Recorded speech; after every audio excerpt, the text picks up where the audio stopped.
No, not going to happen. Never in a million years. You're not going to make it. Does that sound familiar? Well, if you're an aspiring young person who wants to accomplish something amazing, you're likely to hear this phrase quite a bit.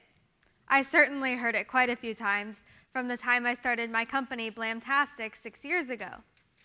Well, now you're probably wondering, how could a 10-year-old girl possibly start a company? Well, it all started about 6 years ago, when my mom was reading an article in the Wall Street Journal about how few female CEOs there were in Fortune 500 companies. At the time, there were only 12.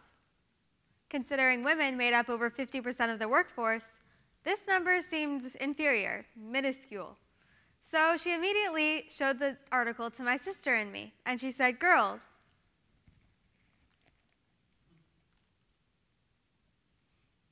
there's the Wall Street Journal." And she showed the article to my sister and me, and she said, "Girls, what do you think of this?" And we said, "Well, gosh, that stinks, Mom." So she said, "Girls, if you ever have an idea for a business, I'll support you." Well, come a couple of weeks later, I am looking for my lip balm, and I say, "Mom, where's my lip balm?" And she said, "Blam? That'd be a great name for a lip balm company." So BLAMtastic was born.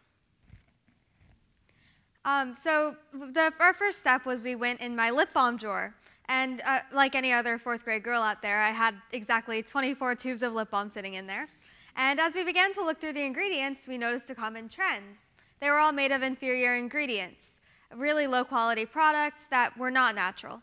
So we decided from then on, if we were going to make lip balm, we were going to make only the best quality of ingredients, and we would improve upon the form, the function, and the fun of the products on the market.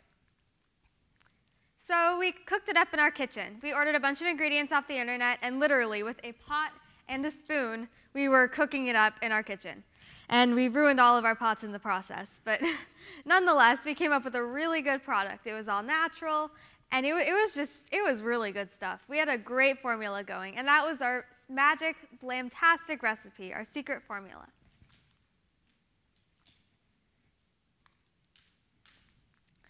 So we began to distribute the products to our friends and family, and we got really good feedback. They kept on telling us, "Gosh, you should really sell this stuff." And after enough convincing, we finally agreed that we would sell it. And our first step in doing so was finding a manufacturing company that could make the product the way we wanted to make it. And we, of course, wanted to source it in the United States because we wanted to support American manufacturing. And so we did a ton of research on the internet, and after a while, it was surprisingly hard to find a manufacturer in the United States, but after much work, we did find one. And conveniently enough, they had written on their website, "We support small businesses." Well, that seems perfect. So we shot them an email, and we said, "Can you do a small rollout for us?" And they said, "No, we need a bigger quantity if we're going to do this rollout." That was the first of many, many rejections and no's that we would hear. So we emailed them again, and we said, "Listen, you say on your website you support small businesses. Do you or don't you?" And after some more back and forth, they finally agreed to do the rollout for us. And I know that they're really happy they did that, because they're our manufacturing company to this day.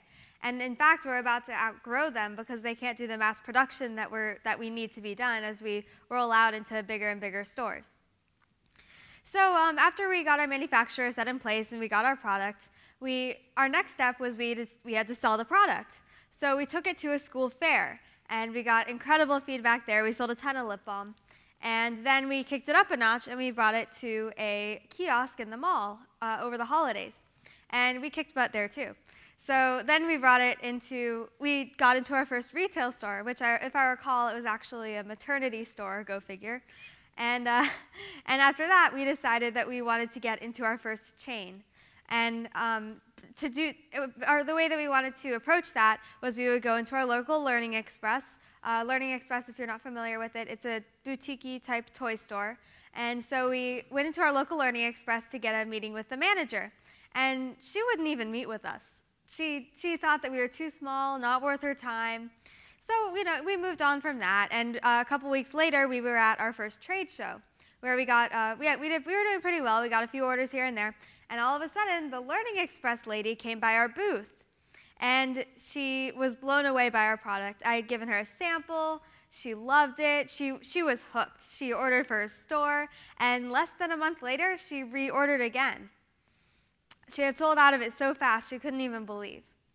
And so as we began to get more and more accounts, we actually got into, we became an approved vendor for Learning Express, and we got into dozens and dozens more of their stores. And we decided that we needed a CEO to properly guide our company in the direction that we wanted it to go. So we interviewed several very qualified candidates that had bought and sold several businesses, and we approached someone who we thought was the perfect fit.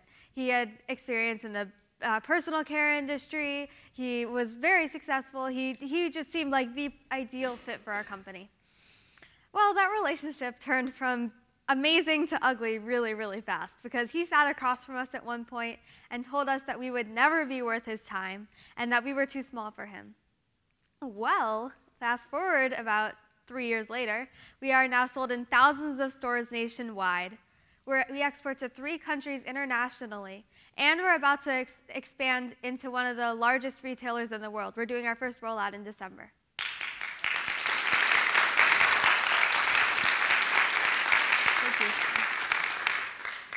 Thank you. And I will say, though, it was not an easy process getting to that point. It took a ton of really late nights, juggling between school and home, this other job that I have. I mean, school itself is a full-time job, and then I have this on top of it. Tons of trade shows, standing on my feet for 12 hours at a time. It was not an easy task to get this far in our company. But I will say, I am living and walking proof that it's possible. It is not an impossible task.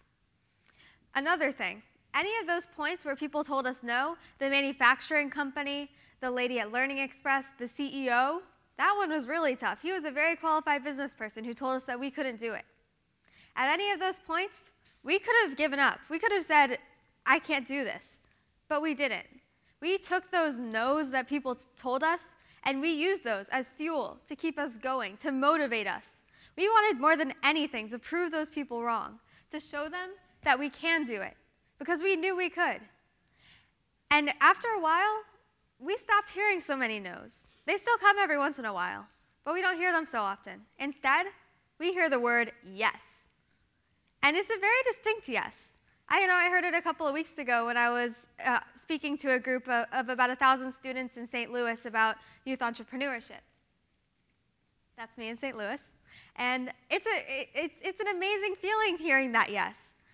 When I see those kids that hear my story for the first time, and they realize that they can do something before they're even adults, that they can follow their passion, I feel like I've kindled something in them. And when I see that, that's a yes. When I see that email from Walmart confirming our rollout into their stores, that's a yes. And those yeses, that combination of that beautiful, harmonious combination of the no's and the yeses, the no's in motivating me, and the yeses reassuring that what I'm doing is the right thing, that is the recipe for success. Thank you.